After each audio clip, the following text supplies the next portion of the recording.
Hello, everybody, and what a night! Yeah, I'm sure many of you, might have. Well, the very few of you that actually viewed that video that I put out right before the election, you probably would have known that I was nervous about this, like to the point where I actually thought Trump was going to lose, because I did not buy the polling. After 2022, 2023, I just was convinced that I just have a tendency to not really believe what everyone else is saying. I tend to think usually my gut told me that they usually just screw up. And not in the direction that they think this time. I thought it was going to be like a Kamala win. And I thought she would win through the Rust Belt. I thought it would be abortion, just the abortion vote. And also in Arizona, where I did not see a victory whatsoever. Um, and my oh my, I am glad that that wasn't the case. I had just been scared too much by polls like Seltzer, who has lost all credibility at this point. Alan Lichtman, who is just like an idiot. But I mean, his model's solid, but he was just distorting it. He was not. He was intentionally misinterpreting the points. And then there was also like, I also like panicked when I saw in Wisconsin, Door County. That's ostensibly a bellwether that actually went to Harris, and so the data in like the 40,000 vote poll, um, that was actually correct. It did have Harris up in Door County, but it didn't mean shit. I mean, Door County is just no longer a bellwether. You can just throw that out. For whatever reason, that county is just trending heavily blue. Um, and instead, we got this, and so yeah, like I just lot to unpack. I lost so much sleep last night. I was so excited to just share this because I haven't made videos in a long time, and I think this, you know, I think this actually gives me a boost of motivation again. I think this is, before this I just completely did not believe the polling. I figured like this polling's dead. There's no way you can predict the races anymore. And this has restored my faith in polling because this is actually probably the first election in a long time ever where the polls were pretty accurate. Well, almost. I mean, the like you can see here, Wisconsin, Trump ended up winning by less than a point. Okay, that's honestly, in my opinion, that's kind of like a lackluster margin because and weirdly, Wisconsin's actually the bluest of the Rust Belt trio. I don't know why. Wisconsin is normally again. I'm vindicated on this because I usually say I've been saying Wisconsin's not the most conservative state in the Rust Belt. It's the most populous state, and people would mock me for that. What? But where are you now? Where are you now? I've been vindicated on that. You know, um, I don't know why Wisconsin was is actually like the bluest state. I think it could be either it is the populist thing. It could be that actually like Kamala's like milk toast like um, price gouging ideas, that stuff like that actually appealed to like populist voters in Wisconsin, or maybe it could have been Tim Walz. Maybe he has some appeal, cross border appeal, or it could have been that just maybe normally they would have only gone by like 1 point, less than a point, but but Michigan and Pennsylvania are redder because they had compounding factors. Like Michigan has, the Arab Americans. Um, yeah, telling telling people you don't care about them when they're suffering a genocide. Just tell them to fall in line. How did that work? But yeah, this really like actually last night when I was viewing this, Michigan was actually the reddest state on the Rust Belt trio. Like Trump was winning it by like more than 2 points. And of course, it's the Muslims that did that, in a resounding rebuke to Israel and their genocide against the Palestinian people. And I'm very fucking proud that that happened. Um, and probably in Pennsylvania, I mean, maybe it's because he got shot in Butler, so I don't know. Maybe that's what drove up the the margin in those states, but nothing like that happened in Wisconsin. Maybe if he had been shot in Wisconsin, or if Wisconsin had a lot of like Muslim Americans, Wisconsin would still be the reddest state on the map. But yeah, you I've never seen this configuration before. Where Wisconsin's the bluest, Michigan's in between, Pennsylvania's the reddest.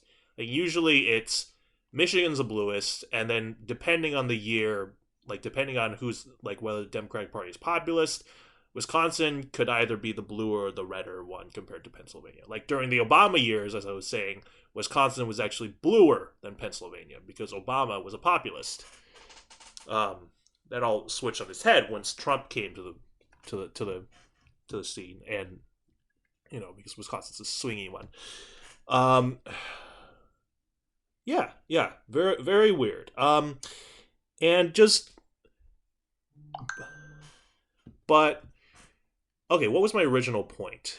Um, it was the polls. Like the polls were actually pretty accurate this time, but like for example, in Wisconsin, they had Harris leading, but only by like the skin of her teeth, like not like 0 point like 2 or whatever, something like that. Trump ended up winning by less than a point, so that's within the margin of error. Same with Michigan. They had her leading by 0.4. Trump wins it by 1.4. It's about the margin of error. Pennsylvania, they had Trump leading by 0.4. He wins by 2.2. And that, yeah. So now I can say for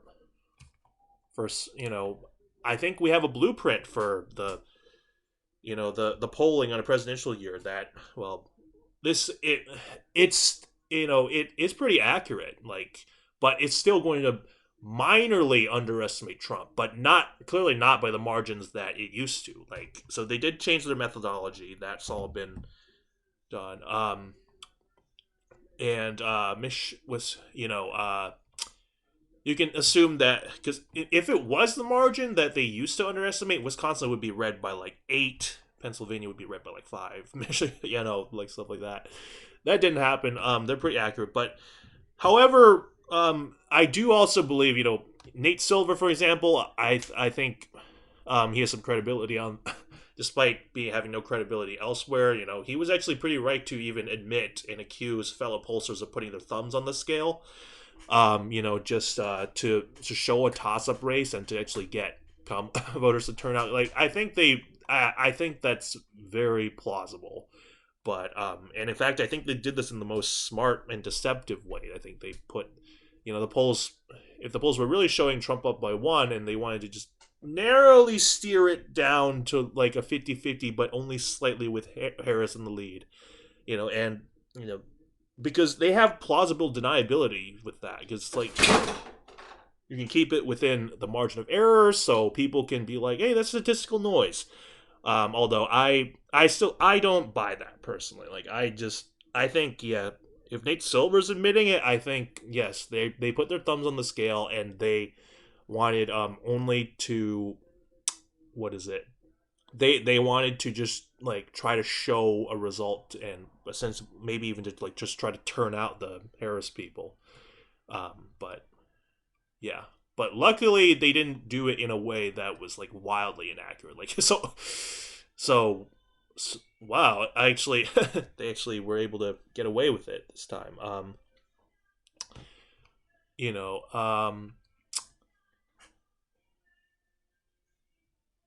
so Illinois. Another thing was just the severity of the red shift. Is absurd. Just look at my home state of Illinois. Like Harris is only going to win by 8. For the record, Biden won the state by 17 in 2020. And New Jersey, New fucking Jersey. Wow, he's only she's only leading by 4. New Jersey was also Biden plus 17.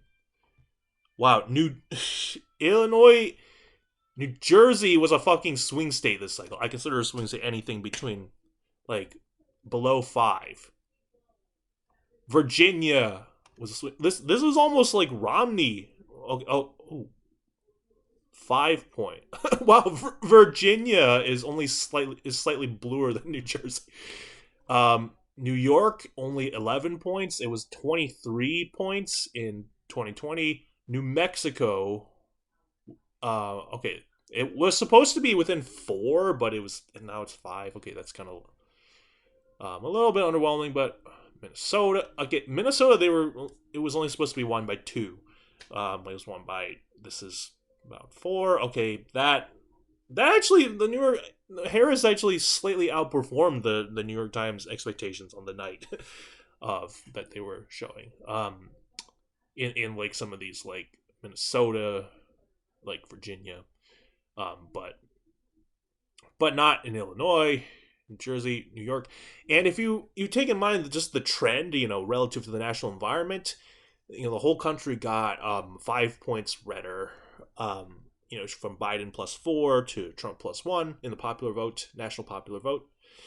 And so if Illinois isn't shifting, Illinois did trend red. It didn't budge, even though the nation got bluer from 2016 to 2020 by 2 points. But it stayed the same. So that's a trend right of 2 points. And then here, Illinois went right by 9 points. The nation went right by 5. So that is a trend of 4 points to the right. And New Jersey, that's ridiculous. Okay, that's 4. Okay, that's 4 from 17. So that's 13 points. Minus 5. 8 points to the, wow. New Jersey turned at 8 points. New York too. So New York, yeah. At this rate, if it keeps trending this rate, Illinois, New Jersey, and New York will be swing states in 2032. So, okay, that makes me happy because, my home state of Illinois, it means my vote will have power in 2032. And that's, election, I think that Tulsi could ostensibly be running. And, it's going to be honoring that I might have the power to decide when, in the election when she finally runs. My vote will finally have power in the state. And that is amazing. I'm very happy about that personally. And other weird results. Not weird results, but vindications, I'd say. Look at Florida. That is a 13-point victory. So yeah, that's exactly what I said. There were people like Golden Political Cat who were only saying like, oh, he's only going to win by 7 at most or something like that. Or no, sorry, I don't mean to call it. Maybe not. No, not Golden Political Cat. It was Nate Silver. Well, he was saying it. Well, Golden Political Cat was saying it too, but I don't mean to call him out or anything like that. But Florida. I thought he would no. If he's only winning Florida by 7, that's like a lackluster performance. I expected Florida it keeps trending red off a cliff, and this is more evidence of that. So I expected it to be like over 10 points. I expected it to be 10 to 15 at the very least. If not 15 to 20 or even 20 to 30. It keeps throwing all these curveballs at this point. And I was right. I was vindicated. Yeah, it was over 10. And you saw that in Ohio too. 12-point victory. Iowa, 14 point. Iowa's redder than Kansas. Or is it? No. No, it's not redder than Kansas. Sadly. But yeah, just look at that. And Salzer really thought Iowa was going to go for Harris, or going to be closer. Or people were saying, "Oh, farmers no tariffs are bad." Like, get out of here. Um, yeah. So I think I want to then go to my pre worry like um prediction for the race, which is this. I predicted she would. I mean, he would win every swing state except for Arizona. And it looks like I'm on track to be wrong about only one state, which is Arizona. Um, and that's surprising to me because I mean, I was even right about Michigan. I mean, actually, that's something I thought like if I was going to be wrong about a state, it was going to be Michigan. Like, I just the reason I mean the big reason why I'm hesitant to really call Arizona red because I don't know it was 2022. Katie it was Carrie Lakes fucking lost to Katie fucking Hobbs of all people. That really just shook my confidence in the state. And I was listening to like what right elect right or something like that, and he was saying like yeah he doesn't have much faith. Real Americans like I don't have much faith in Arizona going red, and yeah I just could not see Arizona going red on any level again. I just didn't feel comfortable doing that. After Carrie Lego, if Katie Hobbs of all people, she didn't even debate and she won in Arizona. Um, Ostensibly. So yeah, after that, I just and it's like before 2022, I used to think like I mean, well, not in 2020, like before the Senate race. I mean, in 2024, I used to think that Arizona would turn red if it was like a socialist Dem, like a progressive. But then I saw Ruben Gallego is like leading heavily against Kerry Lake in the Senate, and that's like that shatters that. No, and I really that really led me to believe that Arizona is just like a solid anti-Trump state. Just like TDS or whatever, or just I don't know McCain establishment, whatever.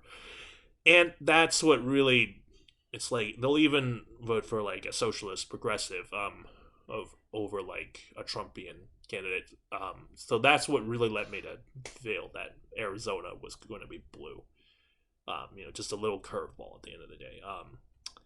But it looks like I'm on track to be wrong about that. I mean, this is it's probably going to be red, but by how much? I don't know. If it still ends up being the bluest state on the map, then I'm sort of vindicated a little bit. But it might not be. Like, look, Wisconsin might literally be the bluest state on the map. Like, what the fuck? I thought Wisconsin was like the most heavily favorable for Trump, like even more than Georgia. Like it was because it was trending red. Wisconsin's trending red off a cliff, but it did not. I mean, in fact, a bit of the shifts relative to the national environment. These states still trended blue. Technically, I don't know whether that was. I mean, of course, if when Trump was campaigning outside of the swing states, so I mean, of course, that's going to cause something like that to happen. But if if it's really indicative of a trend, then that's maybe not even a good sign because it's like maybe Trump only eked out this win because he actually won the popular vote. So that means the Republicans will have to win the popular vote from now on, which might be a little hard. I mean, who knows? I mean, if the Dems obviously they're a party that just never learns. So I mean, I don't expect them to learn anything. If they keep continuing this way, I feel like you know what? Yeah, maybe Republicans will like really be winning the popular vote, like every election, or very easy for them to win. Um, and just I anticipate depending on how Trump's term goes. Like if he does like pretty lackluster, then I could definitely see like I don't know like a Tim Walz defeat decimating JD Vance. By less so, of course, because I mean I used to 2028. I used to like in 2028 I had predicted something like this.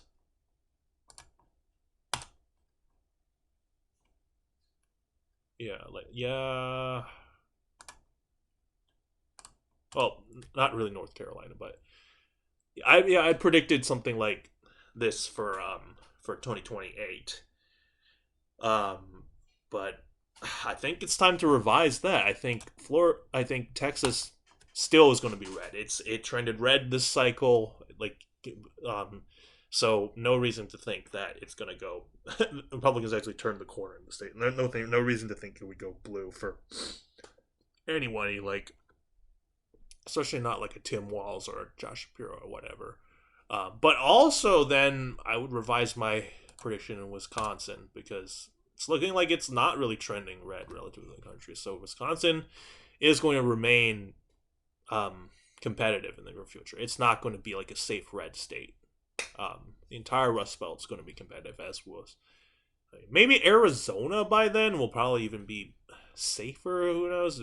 How much does it trend this cycle? Or Georgia, I don't know. Nevada, who knows? Like depending on how red it is, it's already looking like it's going to vote to the right of Arizona, which is as I predicted, and lots of other people predicted. But depending on that cycle, we might even see Nevada become like a more like safer red state in 2028 or future. Um, yeah, so I think that's my expectations for 2028. I mean, assuming that Trump like doesn't do, or because I also don't even know what the Republicans Party is going to do after Trump. I mean, I assume Vance is going to be the successor. I don't know if he's really going to get the same level of enthusiasm of turnout and stuff like that. I mean, I think Tulsi would do better, but I don't even know if she would. So I don't know. That's a bit of an existential crisis, like what we do after Trump. Um, I think populism is probably the way to go. Like you have to listen to the voters. I mean, show that you listen to your base and you be molded, you can be movable on certain things. That's really why Trump has the enthusiasm, and that's according to Anna Kasparian from TYT, not even my words. So, I mean, maybe if Trump does like great, I guess you could see maybe like this kind of a map. I mean, I guess if he does phenomenal, maybe you could even see Minnesota. But I wouldn't expect. I would expect a blue Arizona and blue Georgia by then. Um, but yeah, so um, and another thing I wanted to draw attention to was even in the Senate. I mean, Republicans did so well. Look, well, it's a little bit bluer than because last night when I was calling when I saw the results, like was Mike Rogers was actually leading Alyssa Slotkin in Michigan with 99% reporting, by like 0.1%, and I was like, holy shit, um, like wow, we could have 54 Senate seats, and Pennsylvania is probably the biggest shock to me. Like Dave McCormick is leading Bob Casey. He could fucking win. Wow. And of course the biggest shock is that Wisconsin was actually like the bluest state. I mean, so Eric Hovde went down. Tammy Baldwin's winning by a whole point. I guess. I mean, Wisconsin really is an only Trump state. Like they don't have the same level of enthusiasm for like generic candidates, generic Republicans. I mean, they run far behind Trump. But whereas in Michigan, is also running behind Trump significantly, but in Pennsylvania, Dave McCormick is doing like not that far behind Trump. So that's or maybe it's just because Trump won Pennsylvania by the biggest margin. So maybe that will carry Dave McCormick over the edge. But it's also because that has the Pennsylvania there has the lowest disparity between the two, between Trump and the Republican down ballot. So wow, so I don't know, we could end up with 53 Senate seats. That's amazing. That's a rhino proof majority. No Lisa Murkowski's, no Susan Collins. Um yeah, so yeah, very notable, and Trump wins the popular vote for the very first time. I'm surprised. I'm a little. I just wish he had flipped Minnesota. That's all on the presidential level.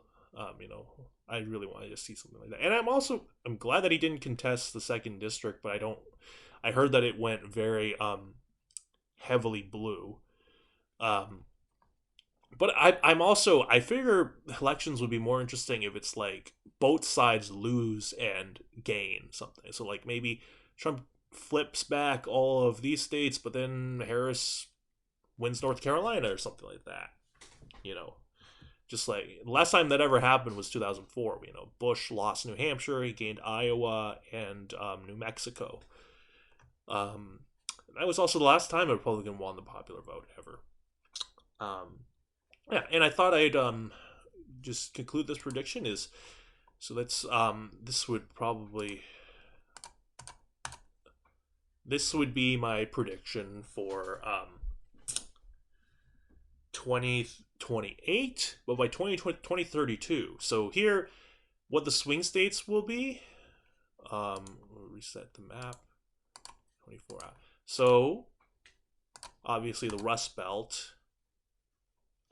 I don't think Arizona is going to be swing state. I think it will be trended blue off a cliff. I also think Georgia too. I think North Carolina could be continue. It could probably be trending blue by then. Nevada, it might be, but it also might be just like solid red. Minnesota might be. I don't know, but Illinois, yes, as I said earlier, New Jersey, New York will be swing states by then.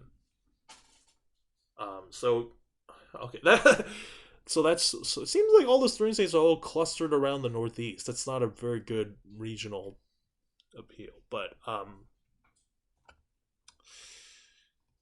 yeah. So these are probably I predict these are the states that are going to have power in the 2032 election. Um, Maybe Nevada, maybe Minnesota, but probably Nevada. Wait, I don't know. But yeah, that would actually look. I don't know. Maybe even by depending on how it even goes in Hawaii, we'll see. Maybe Tulsi could make Hawaii competitive, if assuming she's the if she's on the ticket. Um, yeah, yeah. So that's my prediction. You know, an all out a wonderful night, and it's gonna be really fucking interesting to see the drama. Um, that unfolds. Will Harris concede? Will there be a Democratic January 6th? Will Biden? I don't know. Did Biden screw Kamala Harris? I mean, I don't know, all sorts of things. And this really give me, just it's restored my faith in polling, and I now feel confident that I can start to make election videos again. Um, so yeah, and we have a recipe. The polls are probably accurate for presidential level, maybe slightly underestimating Trump, but not to the level they used to. They're not wildly off. And then for the midterms, I guess we could expect to see. Um, I don't know. We'll have to find out whether they'll be overestimating Republicans like they did in 2022, or if they'll be accurate just like they were in 2018. So, yeah, probably will make no. I don't make any predictions with midterms anyway. So, yeah, sounds good. Thank you for watching. And I hope you have a great night. And also to Harris supporters, I'm sorry for your loss. Although I guess I also understand it's like that you're not really you don't really like Harris anyway. Who really likes Harris? You just don't like Trump, and I think that's totally understandable. The only thing I'm just like I feel honestly bad for you guys. It's like I don't know. That's why I left the Democratic Party. I came from the Bernie wing, and now I'm living proof of the Bernie to Trump pipeline.